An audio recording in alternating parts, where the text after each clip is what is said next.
next person I'm going to introduce has been doing a whole lot of fighting for us in Washington, for our freedom, for our rights, and more importantly, for civility. Okay? Along with our congressman that's here with us today, el que anda con la gente, who's that? Vicente Gonzalez, our congressman. Thank you guys, thank you South Texas, Hidalgo County. We're so happy to have so many Democrats here united. It's been a long time. It's been a long time since we've been energized and mobilized like we are today. And I want to give another round of applause to Ramon Garcia, who's been a great Democrat for a long time. And let me tell you, I so brag about Ramon's time when he chaired the Democratic Party for Hidalgo County. He ruled the party with an iron fist.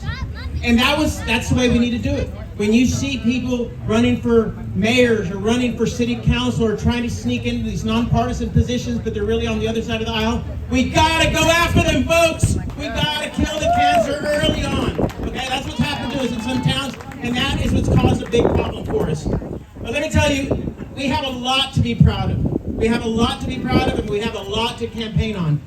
The Democratic Party has helped the people in the Rio Grande Valley in South Texas come up. Come up, be upwardly mobile, enter the middle class, get educated. It was the Democratic Party that gave equal pay for equal work to women. That's right. Gave the workers 40-hour work weeks. That's right. A minimum wage. That's right. Gave us civil rights and voting rights to our gente that were getting charged poll taxes. They couldn't go out and vote. It gave us the GI Bill. Let's give our veterans a big round of applause. Don't forget.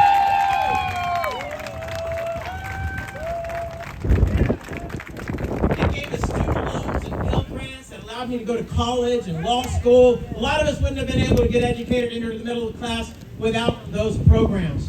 And many of the people who took advantage of all these programs for years now want to call themselves Republicans. Boy, are they lost. And we are doing better than we were 20 or 30 or 40 years ago. But folks, we're not there yet. And it's a Democratic Party that can give us the passage into the middle class and upwardly mobility further on. But let me tell y'all a story.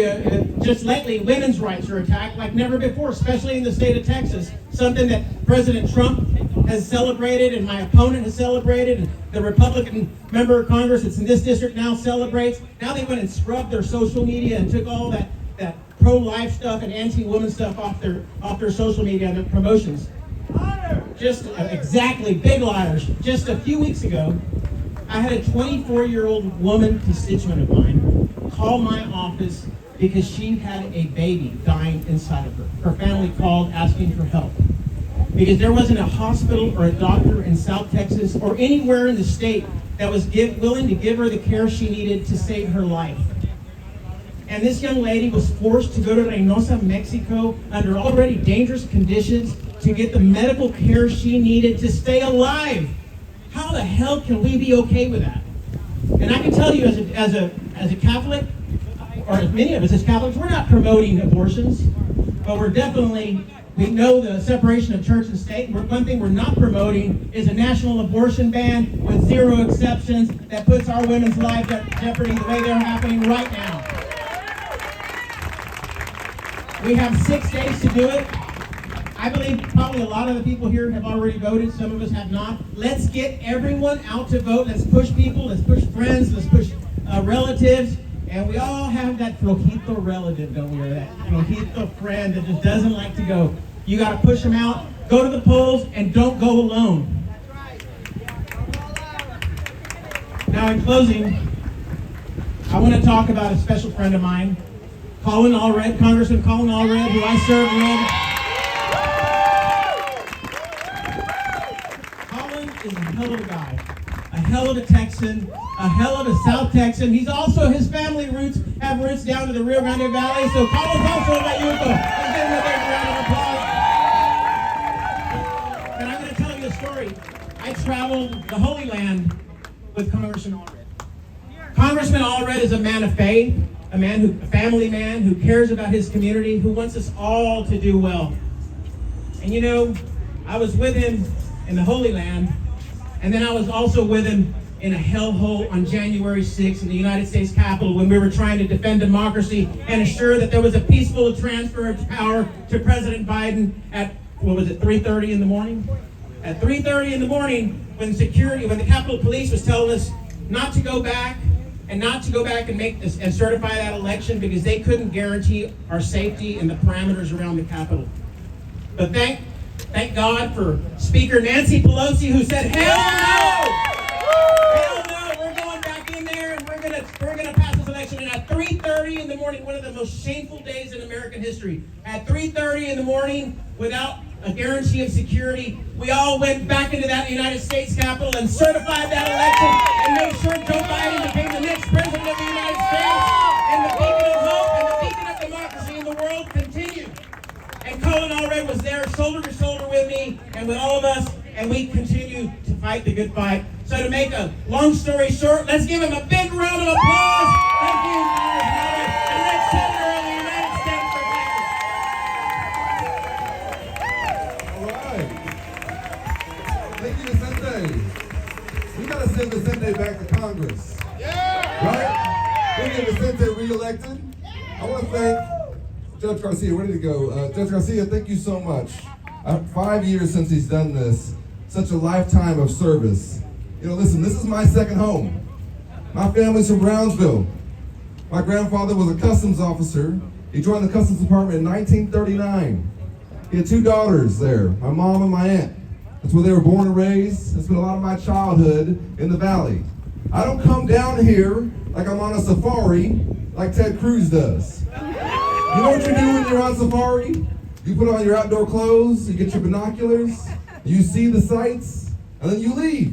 And you do nothing about what you saw, because that's not your responsibility. That's what he does to our communities. He comes down, he uses us for a backdrop, and then he goes back to Washington, he does nothing. We've had 12 years of a senator who only cares about himself. Let's get one who cares about all 30 million of us. Does that sound good? I know who we are. I'm a 4th-generation Texan. I was raised by a single mother.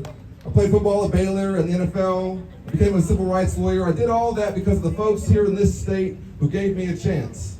Because the folks who poured themselves into me. I've been the most bipartisan Texan in Congress. I'm running against the most extreme senator in the country. We don't have to be embarrassed by our senator. We can get a new one. Right? You don't have to have a senator who goes to Cancun when you need him most. That's not right. If your neighbor was in trouble, you'd go next door and check on him.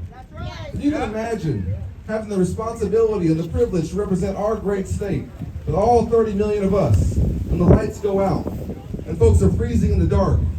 Can you imagine thinking, I wonder what it's going to be like at the Ritz-Carlton in Cancun? You wouldn't do it, because you're a normal person. You care about the folks that who are in your community. That's who we are as Texans, and we don't have to have a senator like that. We don't have to have one who wants to cut Medicare and Social Security so we can give another tax break to the rich. I know, listen, folks are working hard. They rely on these programs. Ted Cruz wants you to work longer for less. Not on my watch. That's right. And we certainly don't have to have a senator who will take away a woman's right to choose, who will say that he knows better than a woman and her doctor. We've had 26,000 Texas women who've been forced to give birth to their rapist child. Tell me how that makes sense. How does it make sense that our maternal mortality rate, which means women dying, has got spiked by 56%? Don't tell me you're pro-life when you're leaving women without the care they need so long that they never can have children again. That's not pro-life. We just heard today about a young woman who died in Houston because she was denied care during a miscarriage. This is not who we are as Texans. There's one thing I know about us, is that we believe in freedom. And this is not it. So when I'm in the Senate, we're going to make Roe v. Wade the law of the land again. We're going to kick Ted Cruz out of your doctor's office. That sound good? All right, now listen, here's the thing. All of this requires us to get out to vote. We got a few days left. We got to make sure that we turn out, that we get our neighbors out, that we vote. You know, it wasn't that long ago that a Texan, President Lyndon Baines Johnson, was moved by images he saw when a mob attacked John Lewis, Vicente and I's colleague, when he was walking across the Edmund Pettus Bridge. He was walking across that bridge so that folks, African Americans in the South, could get registered to vote. but also so that we can have everyone get registered to vote and be able to vote in our democracy. And he passed the Voting Rights Act of 1965, which is why we have the democracy we have today. And they've been trying to take away and chip away at it, but we are still here. One thing we can't do, though, is give away our right to vote by not showing up. And y'all know this. I know I'm preaching to the choir, but we all have folks in our lives who are wondering, why should I vote in this election? Because everything you care about is on the ballot. I tell folks all the time, you wouldn't let somebody pick your Spotify playlist for the next 6 years. Don't let them pick your senator, right? This is an incredibly important election. We have so much to do. And when we come out, and when we vote Ted Cruz out, it won't be a win for a party or for me, it'll be a win for our state. Are y'all ready? Yeah! You fired up? Ready to go? All right, let's go win. Thank you so much. I appreciate you. Please take